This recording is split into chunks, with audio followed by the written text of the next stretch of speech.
answer ko. Oh, may pick-up lines ako sa'yo. Yung ganda mo parang cracklings. Ay, putang ina. Masarap pero maasim. Big siya din. Anong feeling ng maliit yung mukha tas mahaba yung katawan? Dati ka bang sagwan?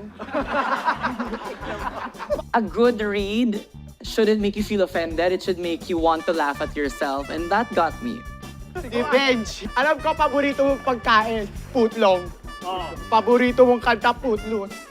Meron ka pang palabas sa isang channel. Ano? Finding Bigfoot. Tita Baby! Ayaw man kita i-read. Uy, parang ako sasagot kay Papa. Pero may galang ako sa matatanda, kaya pag-pray na lang kita. Lord, kunin mo na siya. Ito naman mga baklan to eh.